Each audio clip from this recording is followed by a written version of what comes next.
Gold కు tariffs లేవు. US ప్రజల జేబుకు భారీ చిల్లు. ఇలాంటి ఇంట్రెస్టింగ్ బిజినెస్ న్యూస్ ఇప్పుడు చూద్దాం.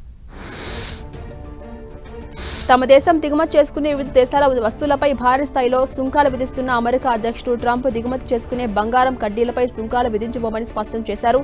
ఇదే తన ట్రూత్ సోషల్లో పోస్ట్ పెట్టిన వెంటనే ధర ఔన్స్ పై $50 మేర గోల్డ్ రేట్స్ తగ్గాయి. ట్రంప్ సుంకాల దెబ్బకు అమెరికాలో వినియోగదారుల జేబులకు చిల్లులు పడుతున్నాయి. ఇప్పటికే దుస్తులు, బ్యాగులు సహా మరెన్నో వస్తువుల ధరలు పెరిగాయి. టాయిలెట్ పేపర్ రేట్లు కూడా ఎగబాకే. రాబోయే రోజుల్లో డైపర్ల నుంచి షాంపూ, స్కిన్ కేర్ ఉత్పత్తులు సహా ప్రీమియం మద్యం, కార్లు, వాటి విడిభాగాల ధరలు కూడా పెరగబోతున్నాయి.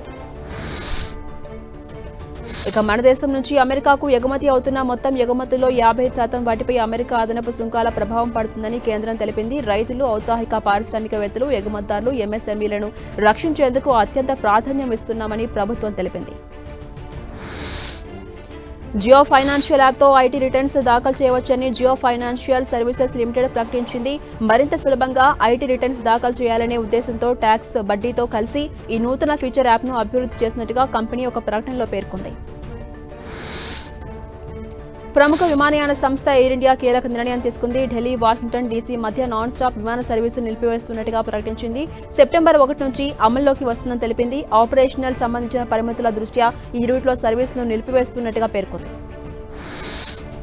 అమెరికాకు చెందిన ప్రముఖ ఎలక్ట్రికల్ కార్ల తయారీ సంస్థ టెస్లా భారత్లో భారీ విస్తరణకు ప్లాన్ చేస్తోంది. ఇప్పటికే ఇండియాలో 2 షోరూంలు తెరిచిన టెస్లా త్వరలోనే మరిన్ని నగరాల్లో షోరూంలు ఏర్పాటు చేయబోతోంది. హైదరాబాద్, పుణె, బెంగళూరు, అహ్మదాబాద్, జైపూర్ వంటి 8 నగరాల్లో షోరూంలు విస్తరించబోతోంది. వలసదారుల పిల్లల గ్రీన్ కార్డ్ ఆశలపై నీళ్లు చల్లేందుకు యుఎస్ సిద్ధమైంది. ఈ నెల 15 నుంచి చైల్డ్ స్టేటస్ ప్రొటెక్షన్ యాక్ట్ కింద పిల్లల వయసును లెక్కించే విధానంలో కీలకమైన మార్పులు తీసుకొస్తున్నట్టుగా ప్రకటించింది. దీంతో కుటుంబాల గ్రీన్ కార్డ్ దరఖాస్తు ప్రక్రియ స్టాండర్డ్ అవుతుందని పేర్కొంది. ఈ నిర్ణయంతో భారతీయులపై ఎక్కువ ప్రభావం చూపించే అవకాశం ఉంది. రిలయన్స్ గ్రూప్కు చెందినటువంటి బేవరేజెస్ బ్రాండ్ కాంపా శ్రీలంకలో అడుగుపెట్టబోతోంది. ఈ మేరకు ముఖేష్ అంబానీ నేతృత్వంలోని Reliance consumer product limited Ceylon cold stores భాగస్వామ్యం కుదుర్చుకుంది. భారత్ వెలుపల తమ సాఫ్ట్ డ్రింక్స్ పోర్ట్ఫోలియోను విస్తరించే ప్రయత్నాల్లో భాగంగా ఈ నిర్ణయం తీసుకుంది.